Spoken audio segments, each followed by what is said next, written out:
That's right. It's your hostess with the most is burning like toast is. But before we do that, let's pay some bills. Welcome, why, hey. Chronic, left, right, that's come, left, right, hey. Ooh, yeah, boy. Selector, run the bass. Welcome, why, hey. Chronic, left, right, that's come, left, right, hey. Ooh, yeah, boy. Yeah. Your hostess with the mostest. Right back at it, burning like toast is Kosmonian. That's right, Kosmon Cal. Checking in back, hearing oohs from the higher etheric realms. I'm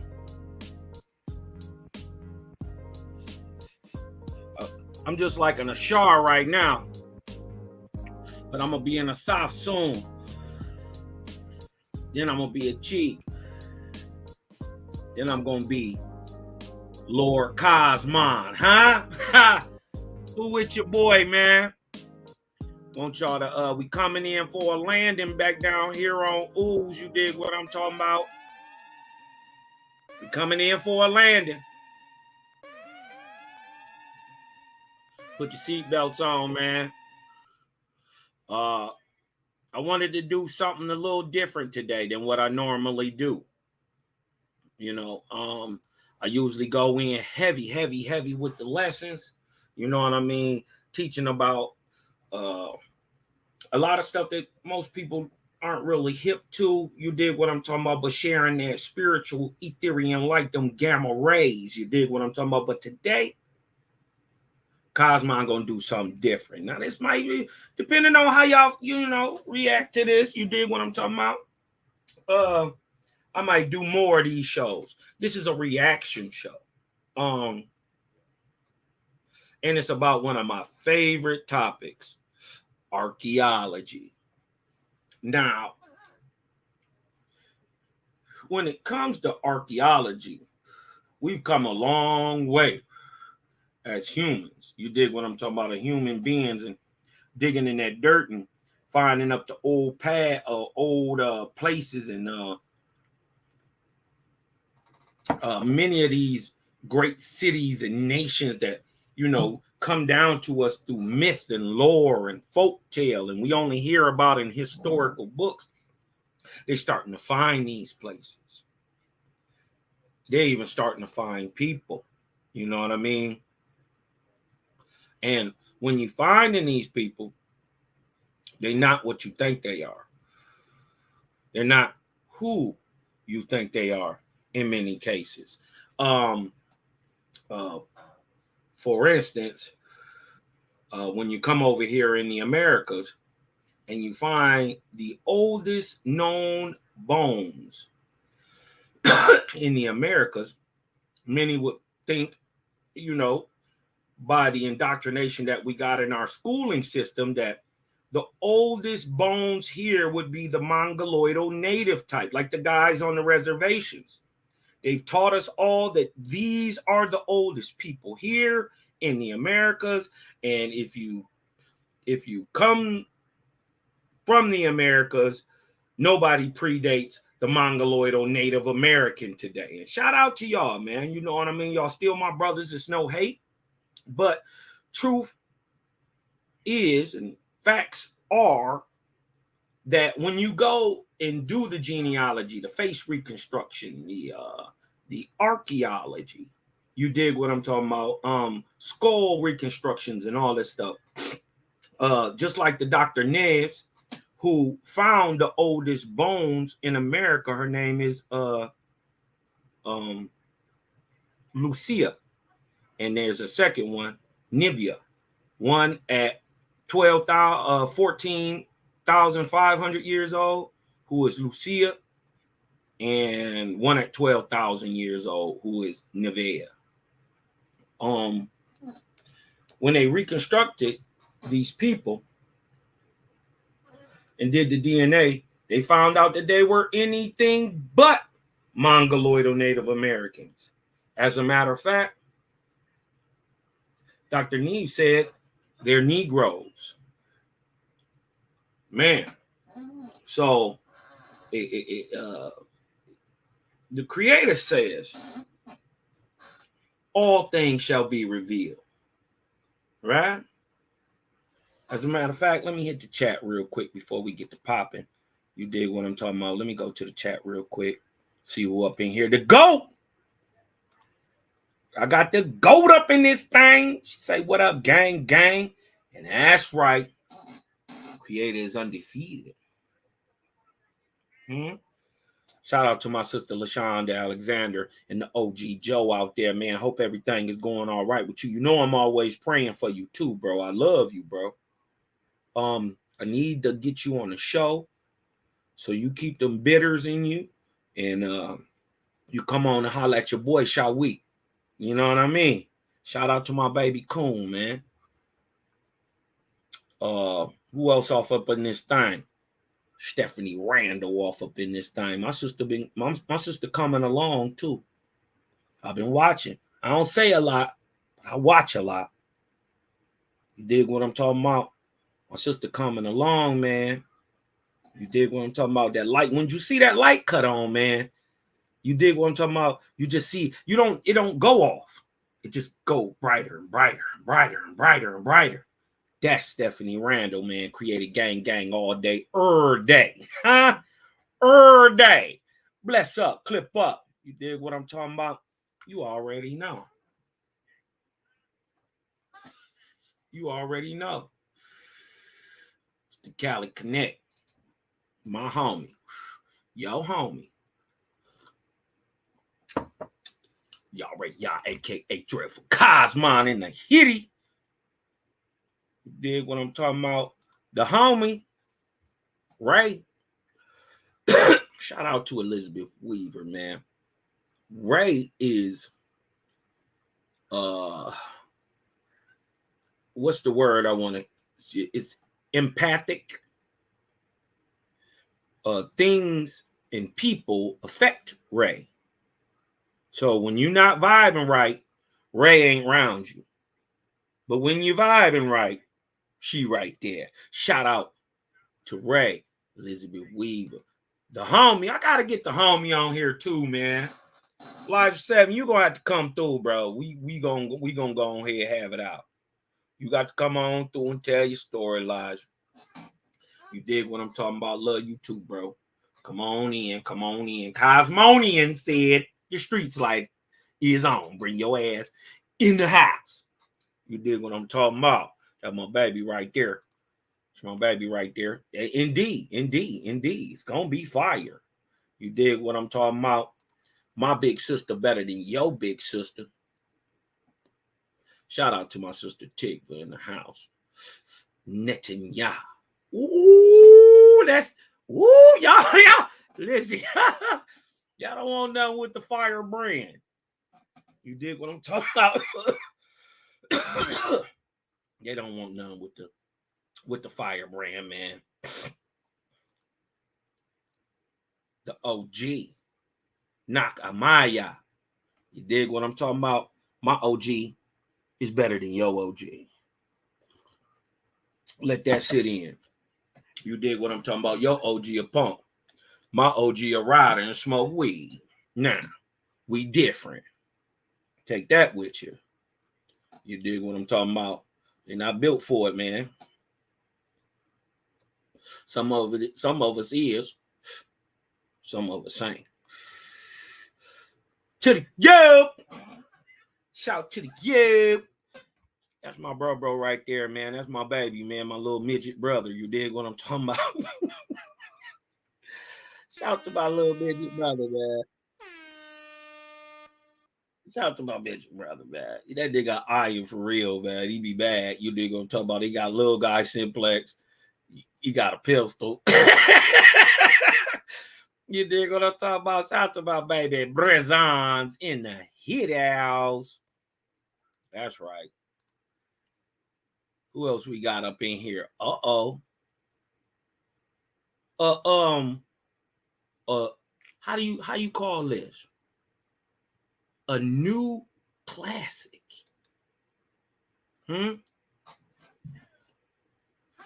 My sister better than your sister. Big Sophie in the house, man.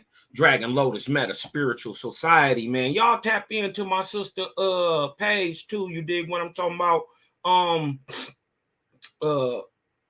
For you sisters out there, everybody, as a matter of fact, but for you sisters, you know, it's some things. I'll just say, not that I couldn't teach you. It's some things I shouldn't teach you. If that makes sense to you. And that's why we got good sisters like Sophie. You did what I'm talking about. Y'all go over there and soak up some of that light, man. The sister is on point and she dropping game, man. Real talk. You dig what I'm talking about? Sub, like, share over there. You dig what I'm saying? We gonna get into it, you know. Hold on. My big sister better than your big sister. My Ema better than your Ema. I just like to say her name, really. Shana. Yael Bataya. It sounds like butter, yeah. Butter, yeah. You dig what I'm talking about, man. Oh, the homie in the house. I seen Nazarene Faithers. What's up, though? Hold on. Did the big little mama right here. I can't wait till she get right. Yay. Say hi to my nephew, too. A Shaw O'Seer. No, is a Seer O'Shar? Which one is a Sar? It's a Shar O'Seer. A Shar O'Seer. That's my nephew. And my nephew beat you up. And he only like a week old. Now, haters, this is my sister Keela. Man, Keela, I gotta give it to the sister Keela. She been going through a lot in the last year. And shout out to her husband. Because whatever you did, bro, I got to give you some props. You cooled out during the end and let her have that baby cool and smooth. You hear what I'm talking about? I love you for that, brother. I love you for that. You dig what I'm talking about? And you come on home and you talk to Kosmon. Because I can make this shit make sense. God gave me was who you know as God. Gave me what is called a discerning heart. Right? In street terms, that's a bullshit-o-meter. Don't even fly around me. So, you dig what I'm talking about? And the other side of that gift, right? Because it is a gift, is that I'm able to take complex things and break them down and make them very simple. Me and you need to have a talk, brother. Because the thing is, we can already tell you a good brother. We can already tell that. Listen, bro. It could have been worse. We know how shit be. You dig what I'm talking about? Real talk. We know how it is, and we're not going to put anything out there. But as your brother, you dig what I'm talking about? Come holler at your boy, because Jaja knocking. Yeah. You hear the creator calling. You just think that's God. That ain't God. Direct inspiration does not come from a sermon. It does not come from literature. It don't come from books. Only through the creator. Direct inspiration can't come through a man. Direct inspiration can't come through an angel. Direct inspiration cannot come through a God. A God, let it sink in for everybody. A God is no more than what you will be in time to come. When you get past this earthly shit, when you get past them wants, till you reach Iesu, or what they call a passionless man. And this is also the key to why Jesus couldn't have had no babies, niggas. If you want to be on track with anything Rosicrucian, you better start looking at James. You better start looking at his brothers, like Thomas. That's who they trying to trace. Oh, there's a real Yeshua. Ain't no Jeebus. He don't exist. But I get why people get. You got to remember, I was duped too. I'm talking from the other side. Just think like this. If we escape prison, I'm the nigga that's going to reach back over the wall and grab your hand. I ain't going to leave you. I ain't scared. No more fear. There is no more chestnuts roasting in the open fire forever. There is no going to hell and your soul burning in pain forever. There is no if I make a mistake, a finite mistake, I get an infinite punishment. Do you know how freeing it is to know it's all a lie? That your creator ain't nothing but love. He never would put any of that on you. And anything you did learn, we know already as a people. Massive changes in understanding and spiritual rate have happened in just the last 1,000 years. In the last 400 years. What? In the last 575 years, to be exact, in a time and a half time.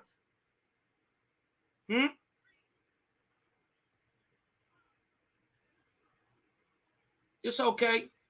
Jaja say all gonna be revealed. When? Now. The Kosmon era. You hear me? You don't feel that vibration? Y'all are mistaken as things seem like they're speeding up. Time is not speeding up. Time is time. The light is getting brighter. So dead things are dying off. The diseases that kept low and could keep low are popping their heads out. Drugen people are doing things unbelievable because they can't stay in the light no more. They're doing erratic things. And for the next 25 years, you better get used to it. You better do what the bees do. Do what the ants and the termites do. Do what the bears do. They prepare. Not no spooky, scary stuff. Just because, why would you trust them? Have they ever given you a reason? Do you need to trust anything but Creator? Remember, that inspiration is direct. So even when it comes from me, only thing that's going to sit right with your soul is what's already written on it. You're not even held to the rest of that. This is why it's important to get people the understanding of the God, Lord concept. Because if they can shake that boundness to this dead, dying thing that has never raised a man up, ever, none of them. Think about this. Islam, Christianity, Buddhism, and Brahmanism have killed billions and billions and billions and billions of people in the last 3,000 years of setting their foundations of bloody dogma here on the planet. Billions. Think about this. The biblical God had to make a nigga up. He couldn't produce one good enough. And then to dig this is even worse. The Trinity, the triune gods, the Father, the Son, the Holy Ghost, Buddha, Brahma, and Christ,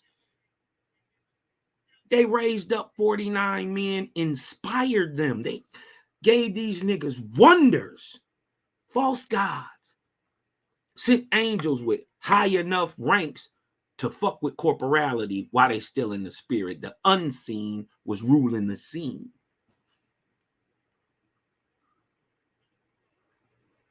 The niggas that he did raise up as seers, he turned on them and killed every single one of them. You ever heard of Mithra? You ever heard of Krishna? Y'all thought he was some spooky god in the sky. No, Krishna was a nigga. He was Shemitic too, as a matter of fact. Nigga, woo. Okay. Yeah, down there in India, Shemitic. Okay.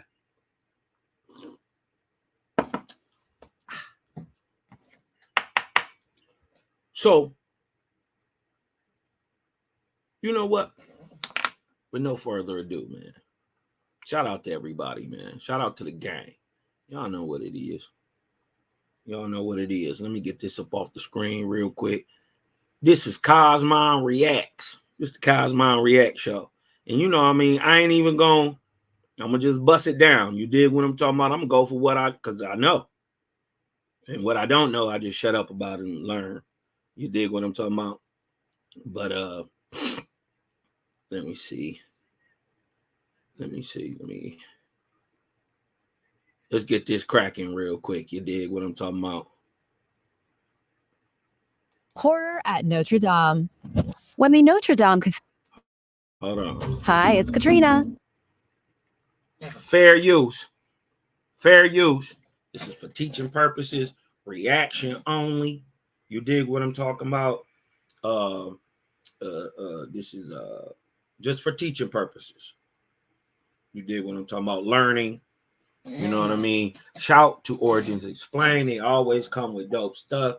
You dig what I'm saying? But as always, you know what we come to do. We come to balance all balances and check all checks, because you know what happens next when you see that butterfly vortex. It's your boy Kosmonian, man. I got my ooze boots on. You dig what I'm talking about? Let's dig down in this earth real quick, man. Let me see. Let me get this up off of here real quick. Let's dig down in earth real quick, man, and see what these people was finding out here, because they really finding stuff, man, in 2023. This thing crazy. Watch what's going on. Number 10. Horror at Notre Dame. When the Notre Dame Cathedral in Paris burst into flames in 2019, it was absolutely devastating. Everyone around the... I'm sorry, man. I don't mean to laugh, man, but is it just me, though, for real? Don't kind of little mom kind of deserve that shit and light that shit on fire, man. But as I said, though, as I stated before, right? Billions of people in the name of these gods, right? Inspired. They didn't lay down their lives in blood, right? Not one of these men, not one of them been raised up to the second resurrection.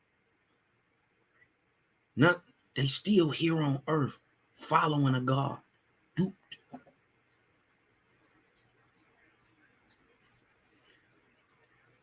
These religions, the four heads of the beast religion, have never saved one person ever. Not one. In the billions of people, not even Jesus got saved. Think about it. What happened to Jesus? He had to die inglorious and ignominiously on a cross to seal Luamang's, aka the false Christ's doctrine in blood. Y'all better check out what's really going on around you, man. Y'all better wake the fuck up. Y'all better wake up. The world was shocked, and the French feared the ancient building would be damaged beyond repair. However, when archaeologists entered the cathedral the next day to survey the damage, they found something shocking.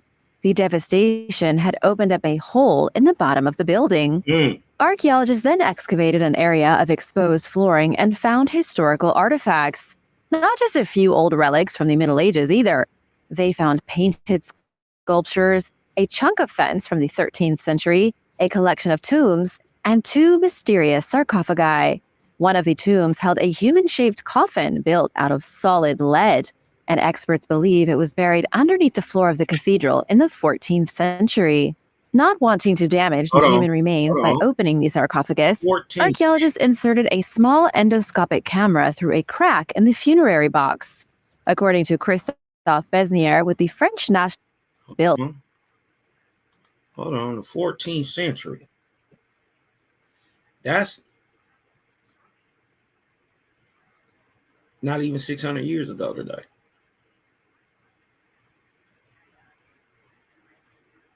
We're 25 years from 600 if you start in 1448. Anybody know what happened 400 years later in 1848? Anybody? Okay. Let's get back to this real quick. Out of solid lead, and experts believe it was. And it's out of lead. You dig what I'm talking about? During the 1400s, right? They had master craftsmanship over here in the Americas and in Africa and Asia and India. Master craftsmen. Lead, you dig what I'm talking about, was, still in use, but it's a rugged, rough material that, you dig what I'm talking about, that's actually easy to work with. So we find in other places, you dig what I'm talking about, in the 1400s CE, you dig what I'm talking about, that Europe's still lacking. And the crazy part is these are people too. And want to act like this ain't our people, but they the last of them. They the last to go through high civilization. We've been high civilization in America. Damn near day one. You dig what I'm talking about? And we had a dope thing going on in America. You always got to remember this. Nobody else had this. We had two major barriers on the east and west of our continent that are monsters, called the Pacific and the Atlantic. So ain't no real notice, ain't no real history about us going there. Not to the Common Era, 1800s.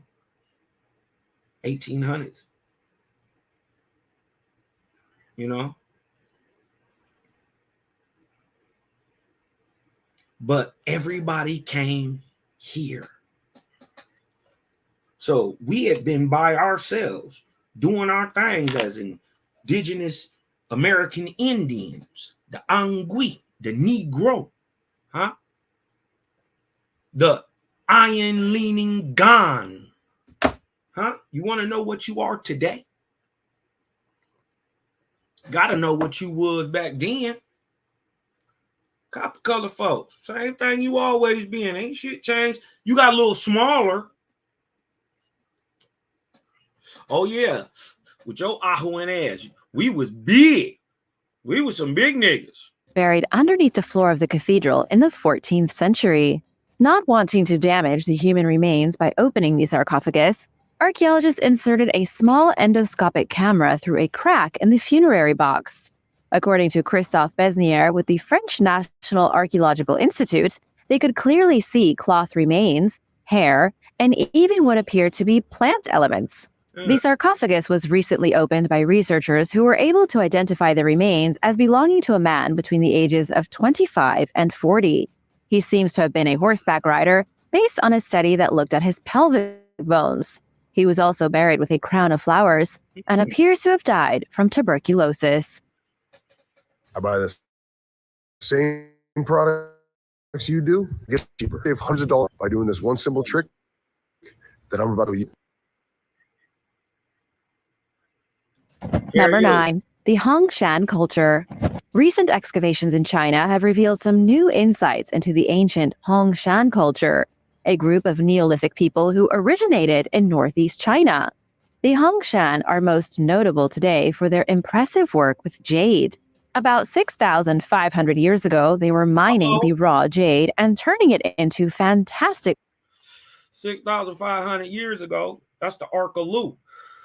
And guess what? Actually, guess what else was happening 6,500 years ago? Roughly 4550 BC, 4600 BC. The desertification of the Sahara and the desertification of the Gobi Desert. This is all happening at the same time. Also, India, the deserts in eastern India are being made at this time. Y'all better get hip. What make deserts? What make deserts? Esker. Falling, hot, nebulous material with massive amounts of kinetic energy falling football fields deep.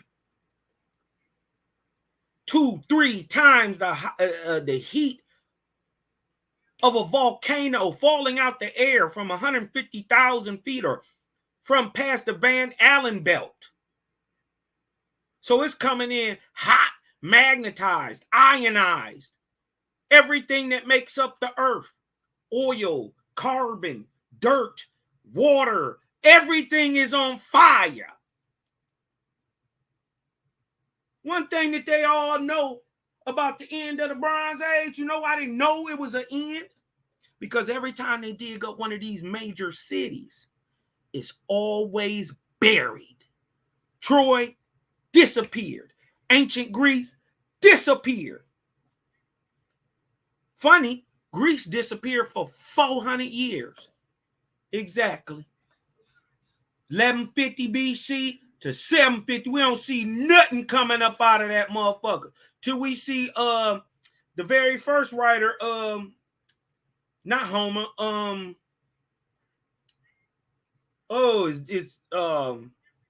it is Homer.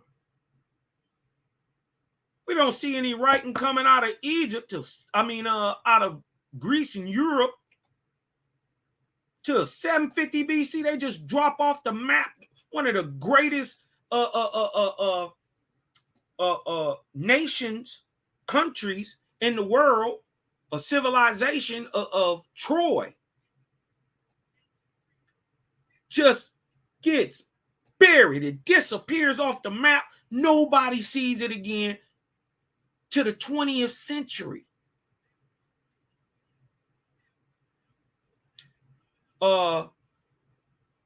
Petra, Jordan. These places just get wiped out. How? Massive buildings. Look at the what they call the Lion's Rock in India. They think it's a lion. It's not a lion. Lions have retractable claws. Go look at the great so-called lion mount, of Rama. Rama meaning power. Guess what else means power? Roma. Roma means power. But guess what else also means power? And also, and why he got the power. The hint is this is how and why they say this is power. Nimrod, Roma, Rama, and Nimrod are all the same exact man.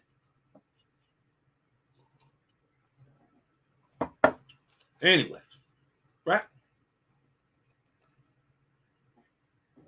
Let's get back into this real quick.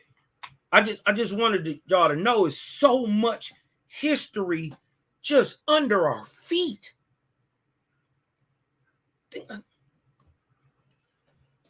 Okay.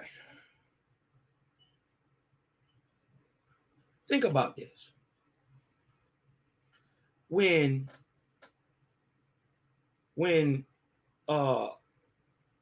Champollion, France, and Napoleon, when them niggas went into Africa, into modern day Egypt, Nubia, all that stuff, right? When they start going into that, Eritrea, Ethiopia, Egypt, right? The very first time that the French seen the Sphinx, it was almost totally buried, and you couldn't even see the pyramids. They were all buried. Just the only reason they found the pyramids is because they found the Sphinx first. All of that shit was buried under sand. But the crazy part is we got Egyptian Islamic writers who give testimony to Egypt rising and falling, but being around 1200 to 1250, a viable place on the planet, a bustling city. Think about that. 1250 or so, it's written. They got it in Islamic texture that Egypt is popping. By 1800, the goddamn pyramids are buried and nobody know they're there. How do you bury a pyramid? Until you can tell me that, talk to me about this shit. And this is why I love archaeology. Especially now that we got the timetables of prophecy. Boy, this shit get woohoo. Artifacts and beautiful works of art. The Hongshan lasted about 1,500 years before suddenly vanishing from the archaeological record. Recently, Chinese researchers excavated a huge settlement built by these people, along with many smaller sites. They also found the remains of grains, buildings that may have been used for ritual sacrifices, and agricultural tools. It's amazing to see that in prehistoric times, early Chinese cultures were just as obsessed with dark rituals as their counterparts in Europe. The new excavations have revealed that near the end of the Hongshan's dominance in the region, they began building temples, massive altars, and what appear to be huge burial mounds. Researchers aren't exactly sure if this the Shuang that they talk the same one. It's mentioned in Owaspy. It's the story of Confucius.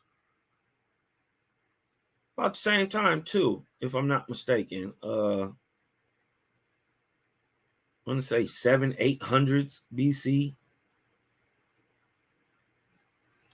or what happened, but the Hongshan may have experienced some kind of religious awakening. What we do know is that they worshipped a mother goddess. One of the most important places ever found in China is the Goddess Temple. It was built by the Hongshan culture roughly 5,000 years ago. Inside, archaeology. That's contemporary with Egypt. You dig what I'm talking about? Hold on, they got one of these. Think about this. Who got the real high society? Think about it.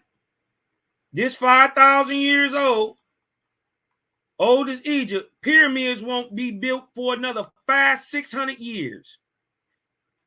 This is already built in 3,000. So where civilization come from for real? They keep playing Jaja Short. Places ever found in China is the Goddess Temple. It was built by the Hongshan culture roughly 5,000 years ago. Inside, archaeologists found immense clay figurines that were over 3 times larger than real humans. Were they 3 times larger than humans now? I believe just like we do today when we carve a statue of a man or whatever, he's generally life size. Now there are some different ones, what I mean? Like if you go see Jordan statue at the Chicago Air Place, you dig what I'm talking about? Of course, it's just one man and it's larger than the man is. But if you scale everything the size, he would still be a more than average tall man, but nothing crazy. You know what I mean? These things are 3-4 times a man's height. But this is the dope thing about Owaspy. Owaspy say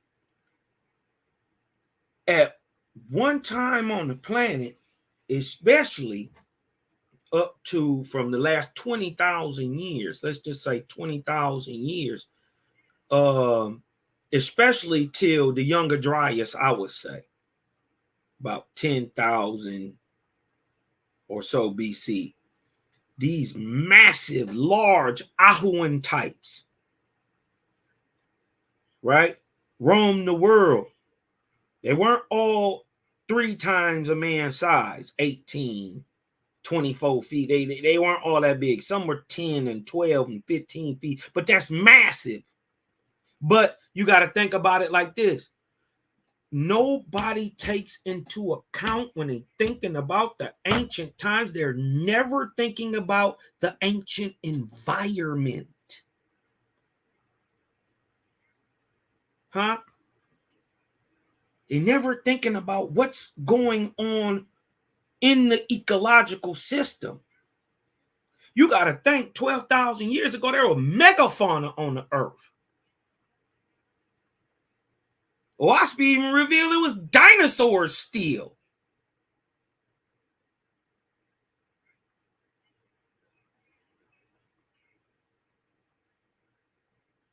You did what I'm talking about?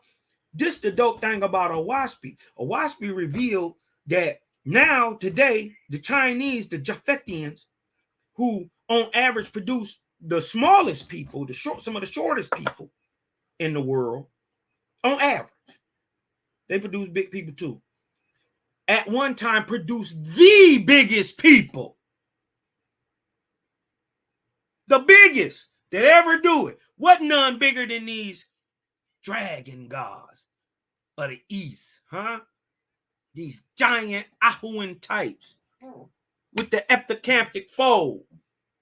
Large niggas who look like Asians.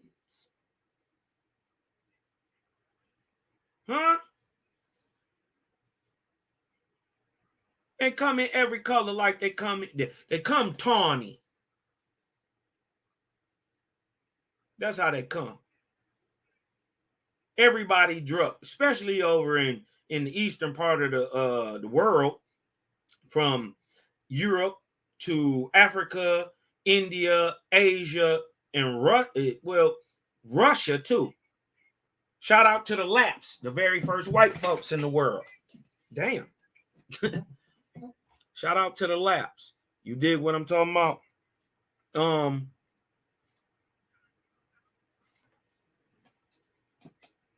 Peace to Russia and Putin, man, and Ukraine, man. Y'all get Get that bullshit together, man. Because we just gave y'all fucking 40 million.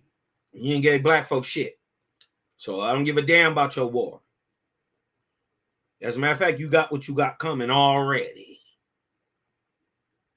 So, the largest people in the world were the smallest on average people, shortest people in the world today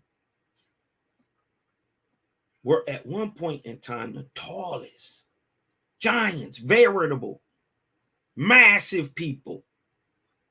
You dig what I'm talking about? They say, oh, Cali, man, nigga, if you can thank it, Jaja already did it. It's already done. You're just not aware. If you believe in a God, right? How could you limit him? You believe in a so-called creator. You dig what I'm talking about? What would be the use in limiting this guy? He would make all the sense. As a matter of fact, he would be common sense. To think of him is to think commonly.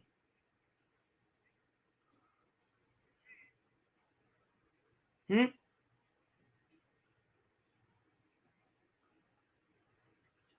Chinese people produce the biggest people in the world. Or the biggest people in the world now produce the smallest. Look at Jaja work. Y'all think these is motherfuckers. Y'all think this shit just big like that for no reason. Nah. Man, they say Zarathustra was 3 niggas. Huge. They say wasn't nobody at 7,000 BC, 7,053 BC, was nobody in the world bigger than Zarathustra. Nobody. He was, okay, let's just say the average man today is 6 feet tall. You dig what I'm talking about? You was 18 feet. And they said couldn't nobody put Zarathustra on his back. So he was out here tough, a street nigga with the hands. And you 18 feet tall. And you got iron genetic. Direct, your grandmama iron. Your daddy a iron ass nigga. And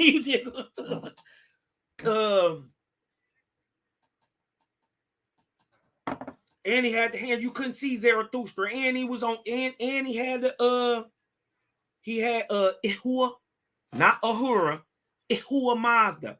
Because remember, the people of the world, majority of the people of the world, like we call them human today, they were called Ahuan then. People like, as a matter of fact, let me just see, what time would this be? Well, people like us, the modern human type, the Homo sapiens sapien, if this is 7,000 BC, he just got on the planet 9,000 years before that. Wasn't no me and you types before 16,000 BC. Let that sink in. What none?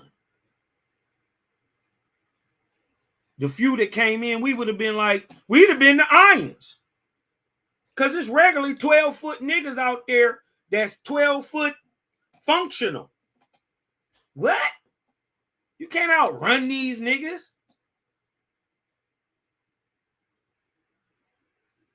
It's regular 12, and think about it. If you regularly 12 feet tall, right?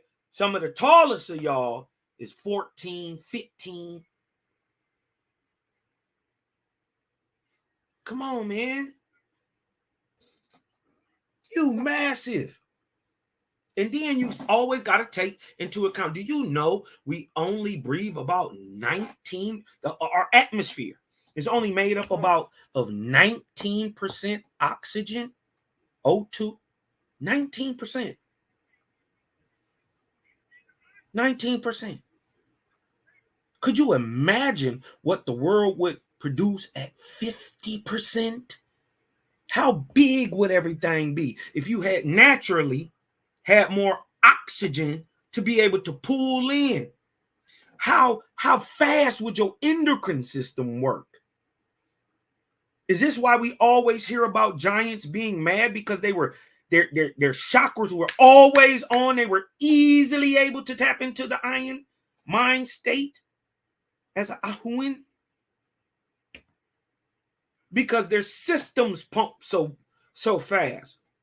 You see what I'm saying? Did they always have an open crown chakra? Is this why we always hear them about having massive booming voices that stop men in their tracks?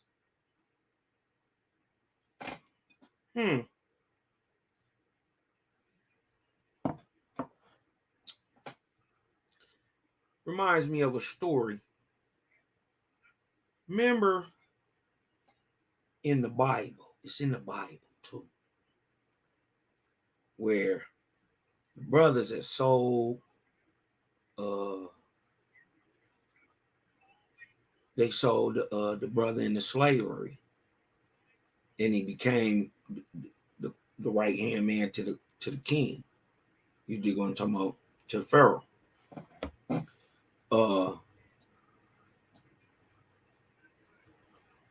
When they was coming there looking for him, they said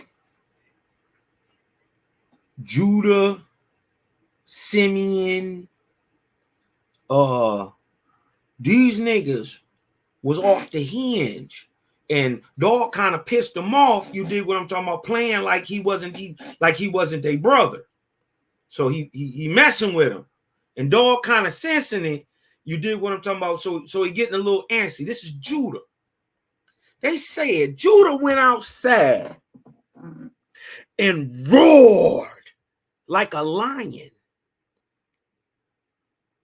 So much so that you could feel it in the air, and they heard it outside of the city, way outside. How? They say Judah got mad one time. A nigga didn't hit him with some arrows. Ooh, hit him with a couple arrows. This nigga get upset and jump on a roughly 20 to 30 foot wall off the ground. How, nigga?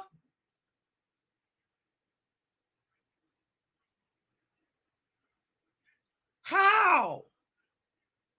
It's in that damn Bible. I ain't making this up. Hit the nigga, bang, bang, bang, bang. Hit him with a couple arrows. Ooh, This nigga said, powered up like the Hawk, start running, and jumped off the ground onto the battlement, on top of the battlement, and start slaying niggas. This Judah. How, nigga? How big was you? Them walls is 30 feet tall.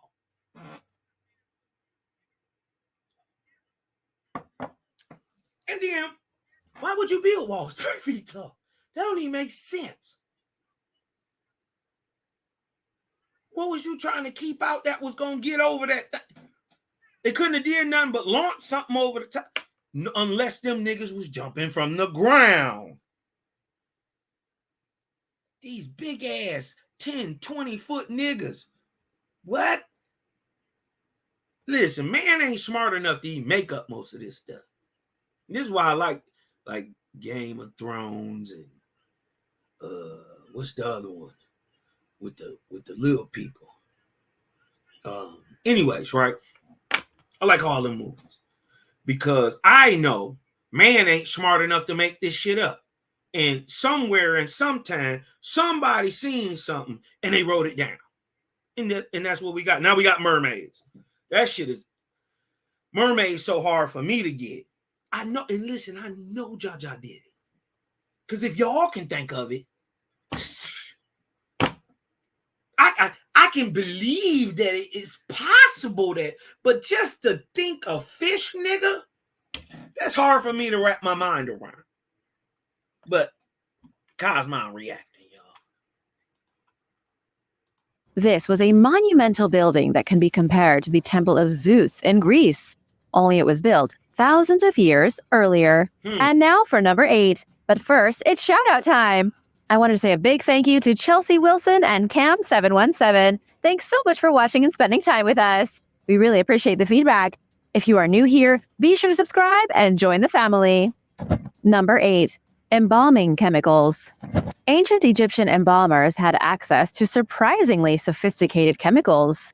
Pots were recently found in an embalming workshop that was used 2,500 years ago to make mummies. Researchers investigated the pots and found them to contain the extracts of plants and animals. These extracts were critical in the creation of preserved human remains. What really surprised researchers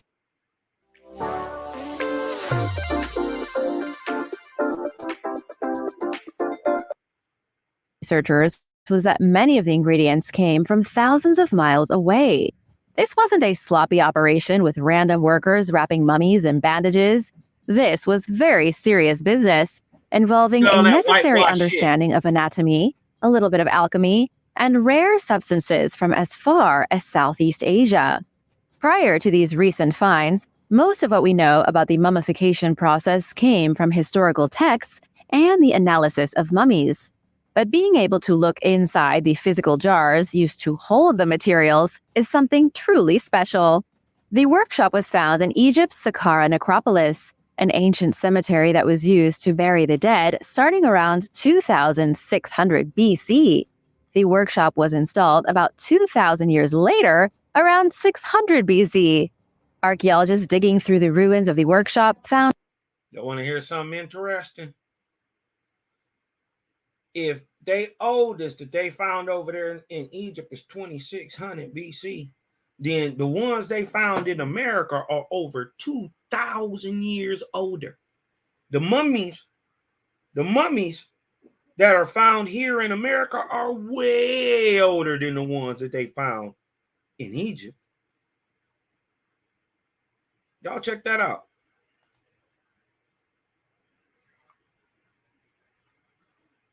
Shocking. Cathedral in the that looked at his pelvic bones, it into fantastic. My bad. As their counterparts in Europe. Archaeologists found immense clay figurines that were over 3 times larger than real humans. This was a monumental building that can be compared to the Temple of Zeus in Greece, only it was built with plants and animals. These extracts were critical in the creation of preserved human remains. What really surprised researchers was that many of the ingredients came from thousands of miles away. This wasn't a sloppy operation with random workers wrapping mummies in bandages. This was very serious business, involving a necessary understanding of anatomy, a little bit of alchemy, and rare substances from as far as Southeast Asia. Prior to most of what we process came from historical texts and the analysis of mummies. But being able to look inside the physical jar of materials is something truly special.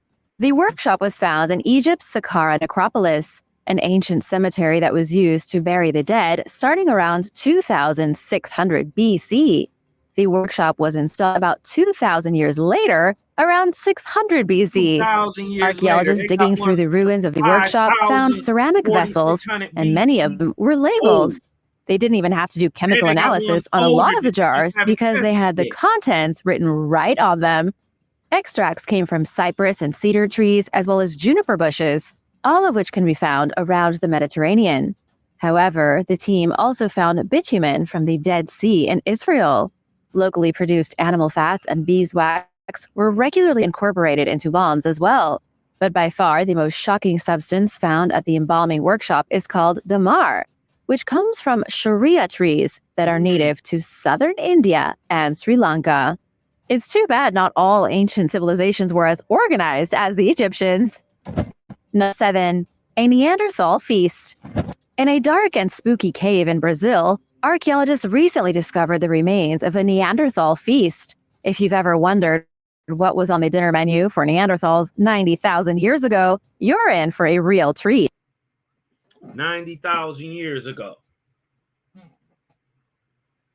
I'm going to just let that sink in.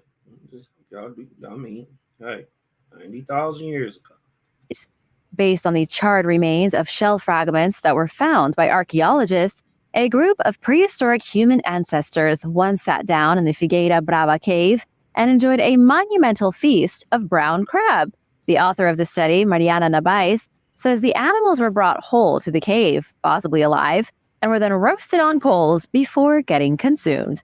Just like modern people today, Neanderthals apparently had a weak spot for shellfish. But that's not all the study revealed. Researchers say the Neanderthals even consumed their crab just like we do. They looked at damage patterns on the ancient shells and found consistencies with the way people crack open their crustaceans at modern dinner tables. The brown crab is still a popular meal in Western Europe, specifically in Portugal, Spain, and France. The truly crazy part about this discovery is that the sudden obsession with eating crab may have helped humans get smarter.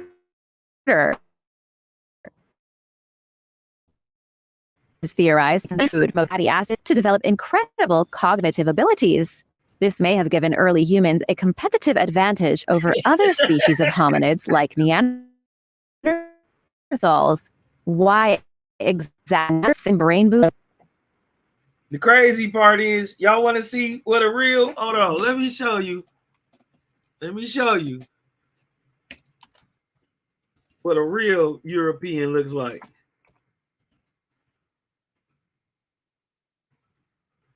Let me show you what a real European look like. Yeah. Yeah. Stop playing with me. And it's okay. But stop playing with me. That's the European.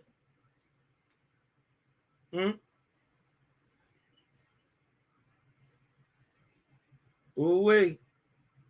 Oh, wait. Look at the oldest. Look. The model with a cheddar man. Look what it say here. Hold on. Let me show y'all. Let me show y'all this. Hold on. Let me show y'all this. Uh-oh. Read them in wheat.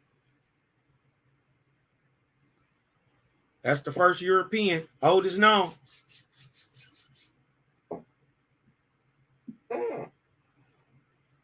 Y'all can't see that?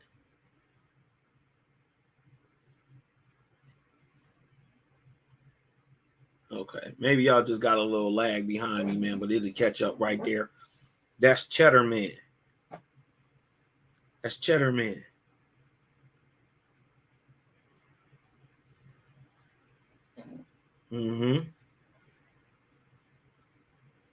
Let's take a look at Cheddar Man.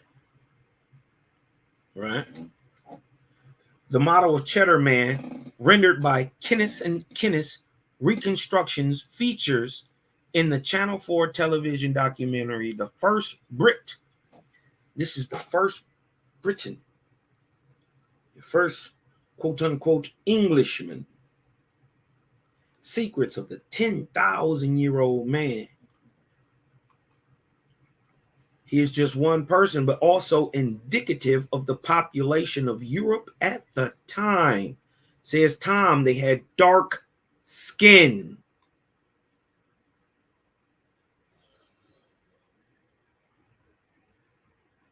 So whatever you was 10,000 years ago, you wasn't Neanderthal. But, or were you? Did these niggas live in caves? I believe so. But look at the face of the first Briton.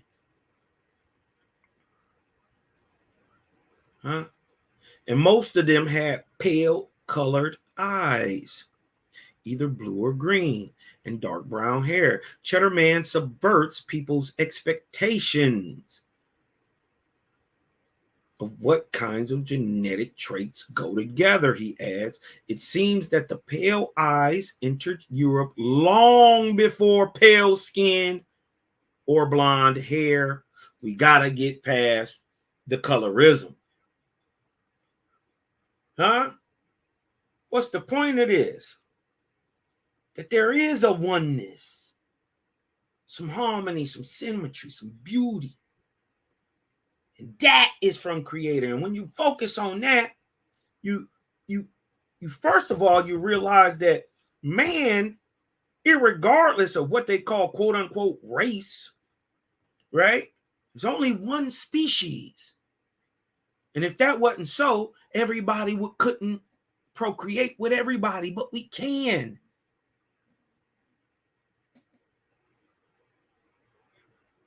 Jaja say, the best of the best going together. And out of them,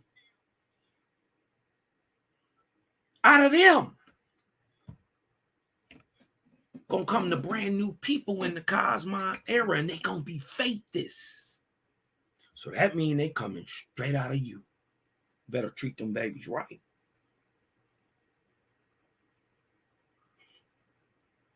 It seems that pale eyes entered Europe long before pale skin or blonde hair, which didn't come along until after the arrival of farming. He reminds us that you can't make assumptions about what people look like in the past based on what people look like in the present. Hold on, I'm going to say it louder for the people in the back. Cheddar Man reminds us that you can't make assumptions about what people looked like in the past based on what people look like in the present, and that the pairings of features we are used to seeing today aren't something that's fixed. Let it sink in.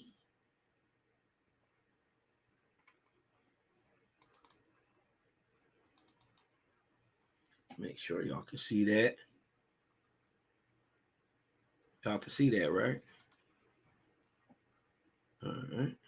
From their crabs is still a bit of a mystery, but it could be that they just didn't eat enough crab to grow their brains. Number 6, mystery at Chichen Itza.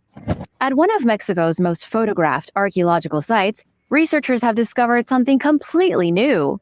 Archaeologists were doing research at the famous Chichen Itza when they found a Chichen Itza. I have a theory. And once you read the stories of Moses and you line them up with Kukulkan, right? You start to see a lot of similarities, right?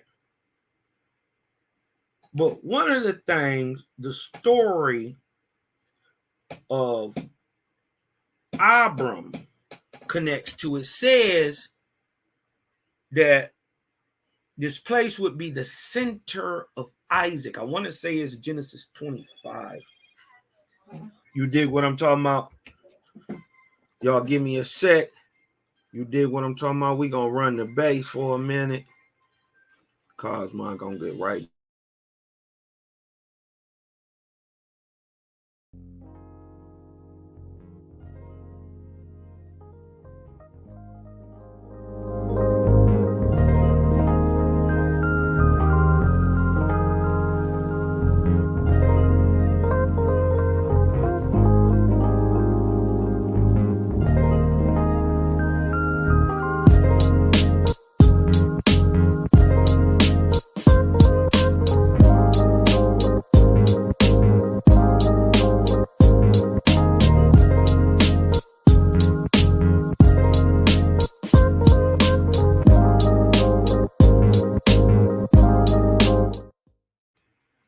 We right back at it, man. It's your boy, the Kosmonian. We're going to go back in.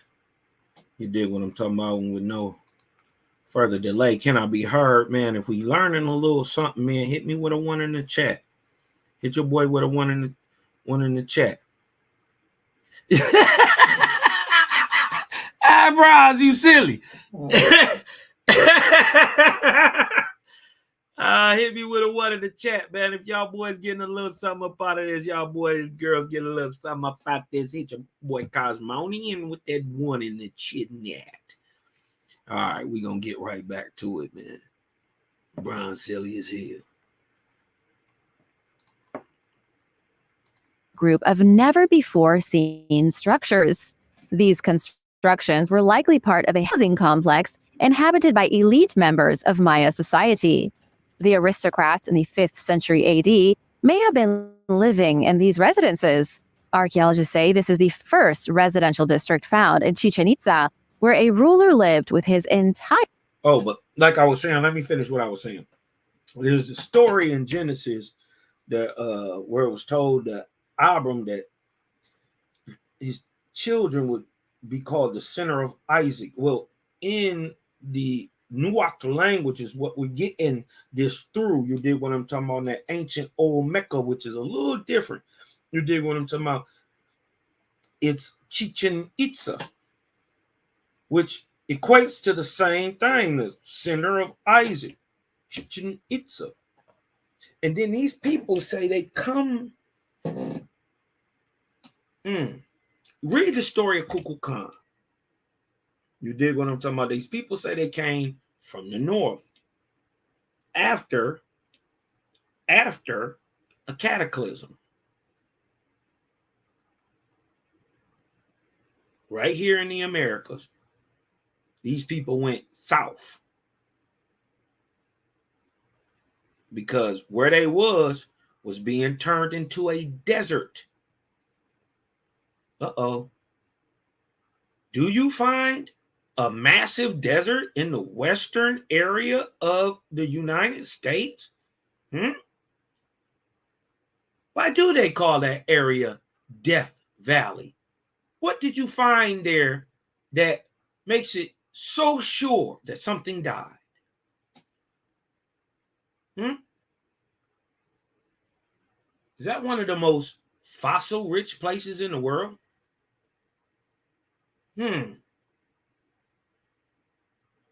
Doesn't ancient geology also show, and ancient or you know it's slipping, the word is slipping my mind right this second. They're archaeologists too, but they pull bones out of the ground. You dig what I'm talking about? Like dinosaurs. You know what I mean? And in different crustaceans and whatnot. Well, when you go look at what the land is made of, we find over there in that old west, it used to be a seabed. There was a massive sea that rose in that area. Well, why is there desert now? How do you do that? And I'm telling y'all, none of that happened from at the end of the Bronze Age, 1150 to 750. None of that happened over here. America had the shit cracking. Old Gautama had it cracking over here, while the rest of the world was getting bombed out.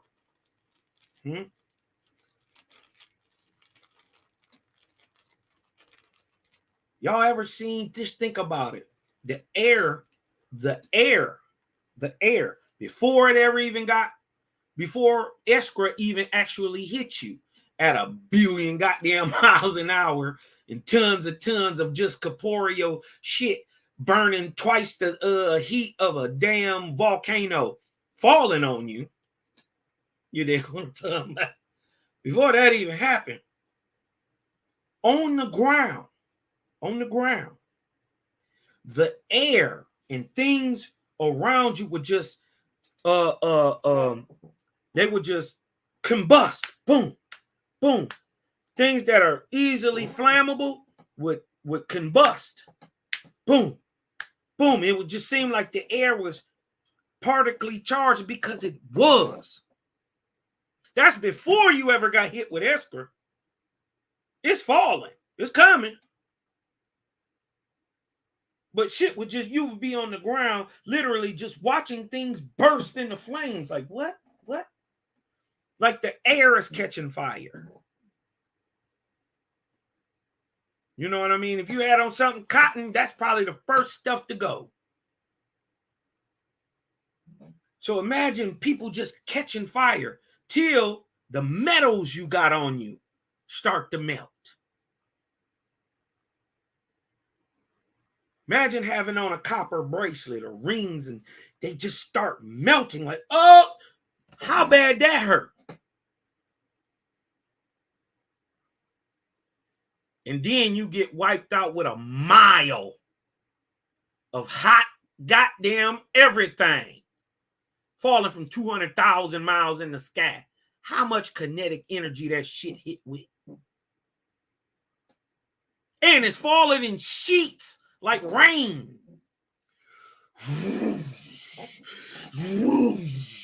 And it's just, whoa. Listen, you go out west, everything under the ground.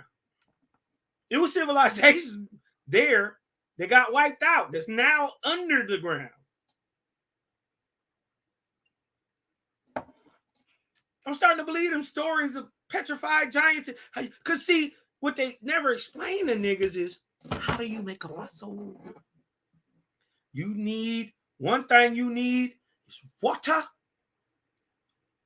Massive amounts of pressure. And the one thing they can't never understand, how this happens, you need heat to make a fossil. So how do you get heat, water, and dirt all together at the same time and put this motherfucker 50, 40, 60 feet under the ground? Whole animal buried, incinerated, instantly turned into a petrified rock. How do you do that? That's what science can't explain. But Owaspy does. They call it escrow. Huh? Y'all better get into this shit. Your extended family. Would you want to live with your extended family, or do you? Let me know in the comments. The newly found buildings aren't part of the visitor area at Chichen Itza, but just outside of it, where researchers can do their work in peace. The complex includes a pair of massive houses called the House of the Snails and the House of the Moon. But there is also another building that's referred to as the Palace of the Phalluses. Man, a lot of this stuff is old. You dig what I'm talking about? Listen, give your boy a second. Give your boy a second. We're going to get right back to it. Hold on one second.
So we're going to get right back to it, y'all. Let me back it up just a little bit for everybody. Look at these massive structures, man. Every time they talk about the ancients, man, they try to say that these people was dumb. What? Could no dummy have built that? crazy part is y'all don't even know what they for. Y'all still call them pyramids. This ain't a pyramid. That's not what this is. And you can see the serpent. The great Tao sang the Khan coming down here. You can see it right here certain times of the year at the solstices also. But one more amazing thing about this place, right, is the acoustic ability. You can stand right down here in this pathway, and somebody can go all the way up here, right? And you can whisper, say, hey, can you hear me? And it'll bounce all the way down here, boom, and come all the way back to where he can hear himself whispering. How do they know how to do that? These ain't no slow niggas.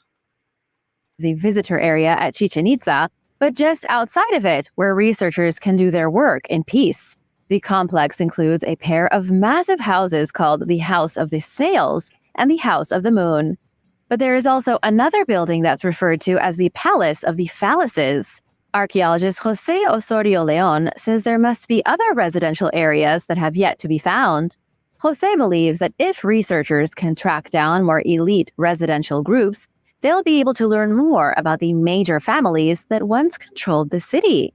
It's amazing to think that new discoveries are still being made here since Chichen Itza has been investigated non-stop since 1998.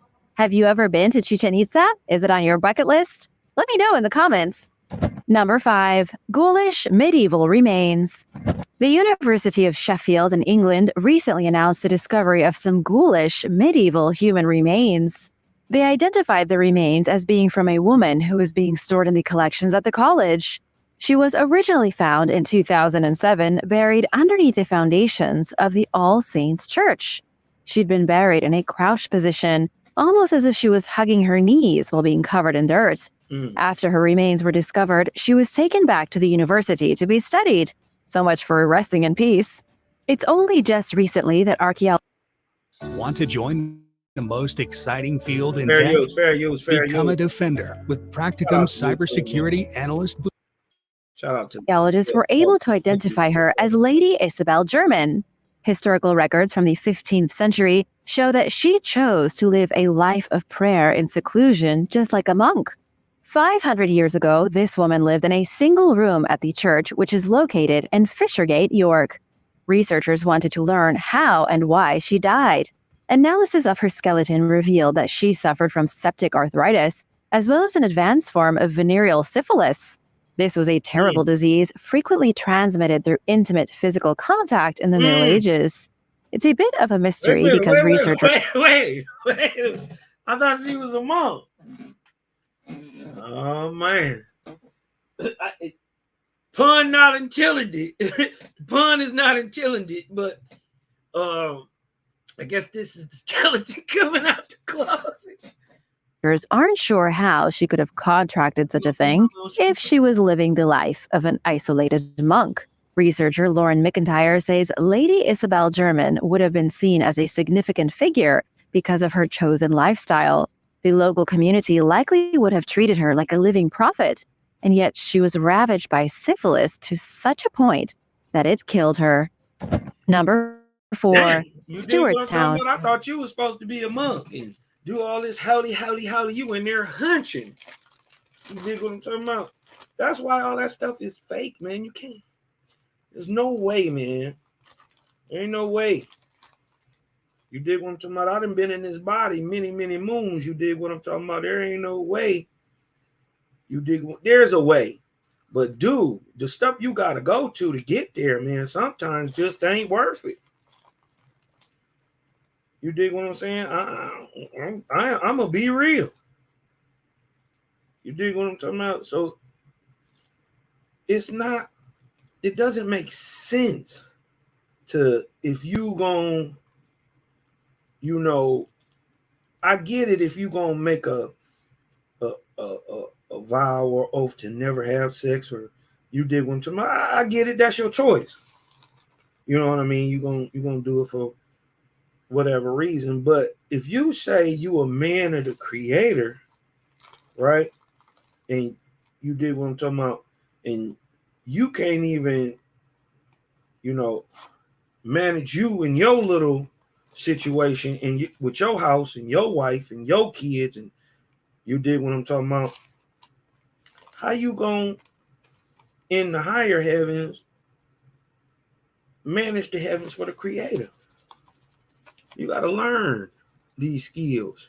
And if you ain't got no kids and you ain't out here just loving on folks like you say you doing this, it's silly to think a man is not going to get him something. It's silly to think a woman ain't going to get her son. You dig what I'm talking about? And who knows? You dig what I'm saying? She could have had that stuff so long and just wasn't no cure where she was at for whatever she had.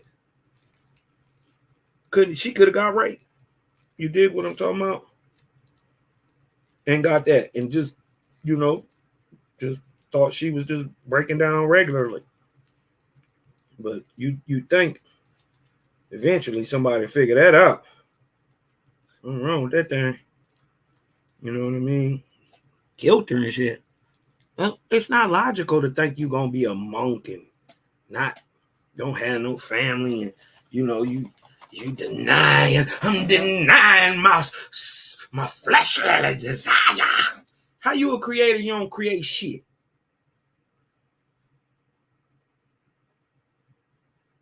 You don't even create good kids that ain't yours. You just raise them up like God.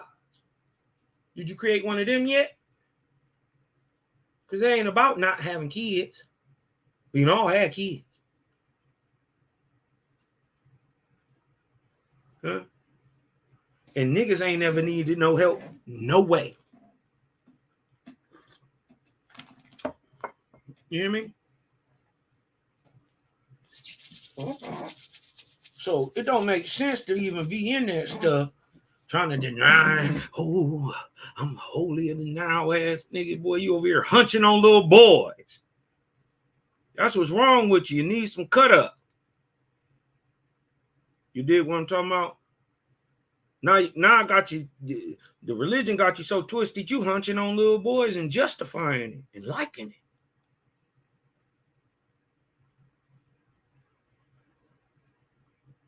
You dig what I'm talking about? So we can't be short-sighted in this life, but then we also can't act like, dude, that this ain't real. Men have desires, women have desires, man. It is what it is. You dig what I'm talking about? To try to fake it and act like it. You dig what I'm talking about? Like you think you're doing something for creator. You ain't doing shit.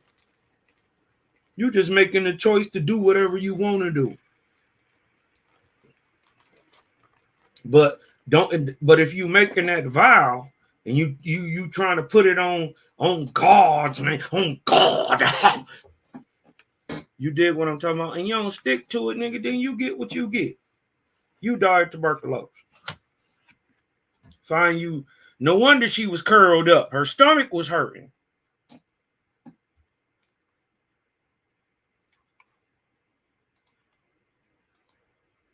Archaeologists with the University of South Carolina may have just discovered evidence of a Scottish settlement in Beaufort, South Carolina.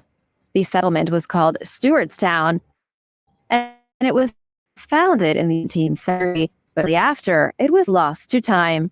Historians have always known such a place existed, but modern archaeologists have never been able to pinpoint its exact location. Most researchers believed it to be buried somewhere in Beaufort's Spanish Point neighborhood, not far from the Beaufort River. But until recently, no remnants of the settlement were found there. Archaeologists, with help from locals at the First African Baptist Church, began combing people's backyards miles upriver. They were looking for any evidence of habitation prior to modern houses. In 2020, the unusual innovation turned up exactly what they were hoping to find. The team found shards of 17th century pottery scattered across 11 residential properties. Lead archaeologist Chester DePrater says we can now conclusively say that Stewartstown is hidden underneath Beaufort. The town is legendary for its horrifying history. In 1684, 51 Presbyterian Scots fled England and landed in South Carolina, which is when they built the quaint settlement of Stewartstown. 2 years later, it was burned to the ground by Spanish and Native American troops. It was revenge for the role the Scots played in a slave raid. The attack drove away the Run that back. Now of remember, Stewartstown. 2 years later, hold on. The Stuarts are King James's line. King James is a Stuart. He's the 6th of Scotland and the 1st of England. That's King James, who wrote the Bible or transcribed the Bible. So this would be 1681. He would have already been dead. So this would have been one of the other Stuart kings. Interesting also that they go to South Carolina, where the major city is Charlestown. Charles is a Stuart.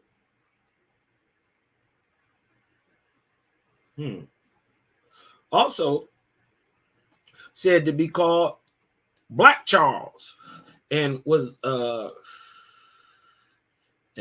Charles V, also called Carlos Quintos, because he was a cacique in the Mayas, or he forced his way in either way.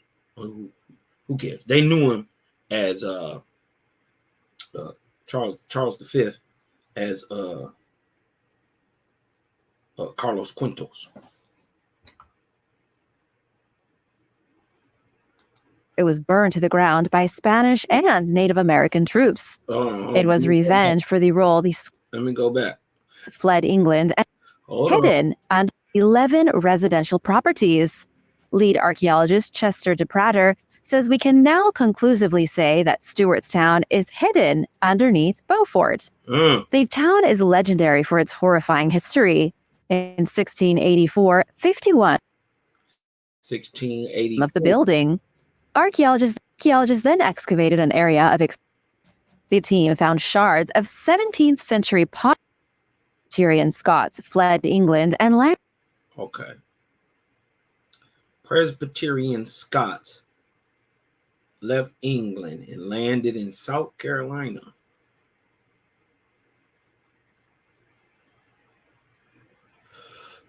In 1684. In a fucking sailboat. Do you think that happened? Do you think it's possible to do this? Well, first of all, this is the Atlantic. There is a major vortexian spin right here, north of the equator, right? That spins clockwise this way. When you flush your toilet, it spins this way, clockwise, right? That goes all the way up from here this way, all the way up through here, back down through here, and keeps spinning this way. Goes clockwise. When you go down here below the equator, the water goes the other way. It spins this way, counterclockwise, bringing things from here, down here, back up here, and then you could go back up here and come down here. And this is why these people had to come from England, sail down here, and jump in this Gulf Stream to go this way. Because they was coming way down here past the Canaries just to get down here to go this way. Or because you couldn't do nothing but sail. Wasn't no engines. No engines. These are sailboats that go by the flow of the oceans. Man, ain't no plan out here. You can have all the rows you want. This is why when you see anything coming up across here, they're massive. These ain't no little bitty boats. And if they is little boats, it's only a couple dudes on them trying to make that thing work.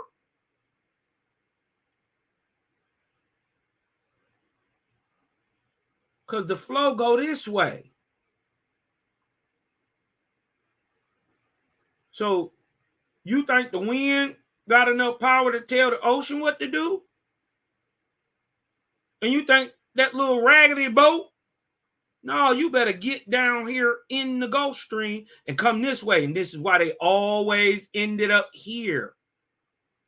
In Cuba and Havana and Puerto Rico and St. Croix, St. Lucia, St. Thomas, Florida, South Carolina. Because they was going this way down here to get into the Gulf Stream and go this way. There been no that route. That route is old. This is 1684. Columbus had did it 4 times. By 1502, when Columbus died, he'd already made the trip 4 times. This is how the transatlantic slave trade actually even starts, because he took Tainos from here, rolled up the coast with the gyre, and went over this way. Boop. He got down here, went in here, and sold to people in Spain and Portugal. And over here in Italy. He restocked, got himself right back up in here. Maybe could have got some slaves. Maybe. Who knows? But he ain't getting none in 1493. Because he told these niggas that these niggas ain't even heard of war. They don't even got metal weapons. But they got a bunch of gold. He said, give me 150 good men and some bulldogs. Some horses. We'll take all this shit. He wasn't playing. These niggas didn't even have a word for war. You think I'm talking about Caribs didn't know nothing about what we was chilling.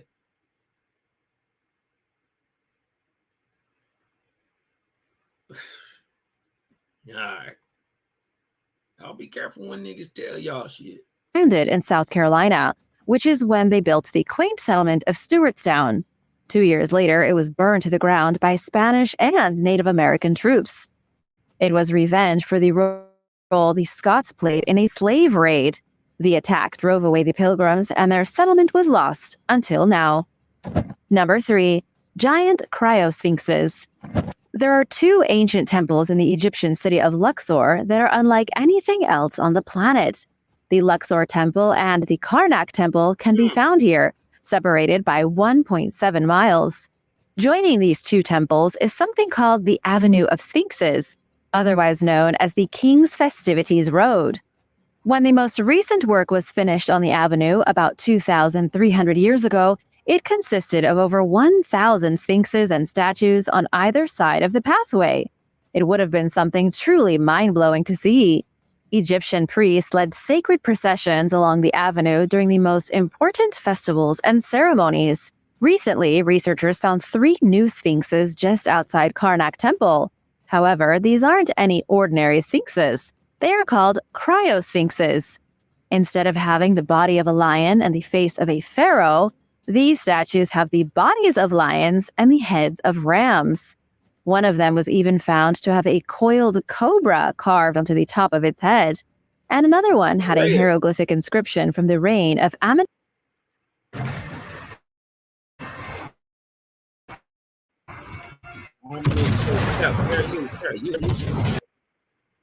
III, the grandfather of King Tutankhamun.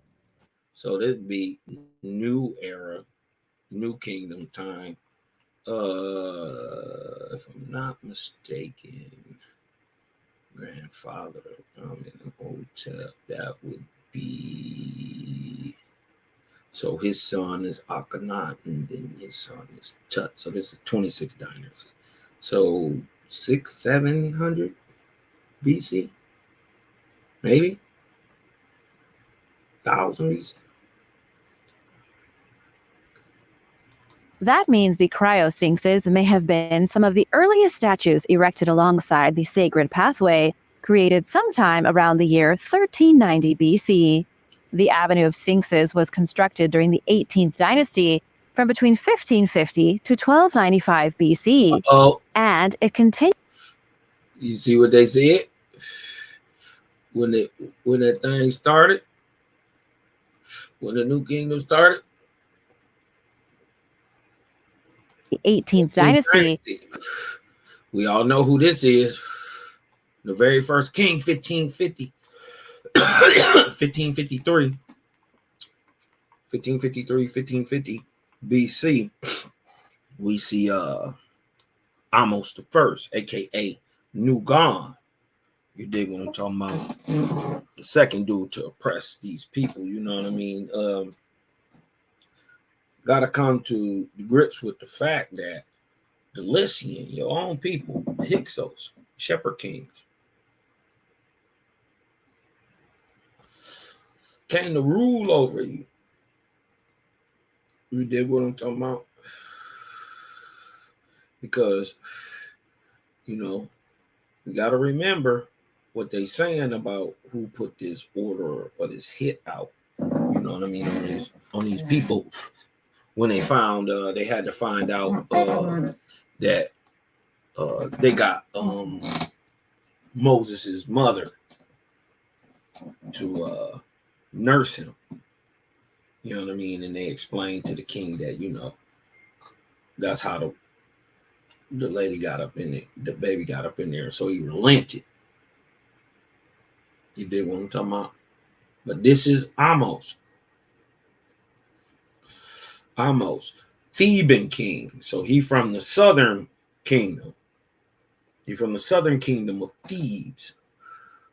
Avaris in the north, in the Delta region, is where the Hyksos was. And remember, the Hyksos themselves are African. They the same Egyptian stock, but they mixed in with the people heavy.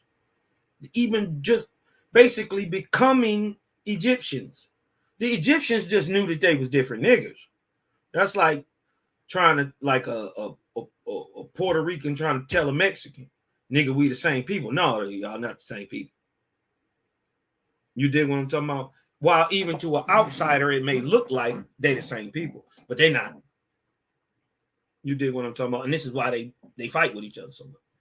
You dig what I'm talking about? So,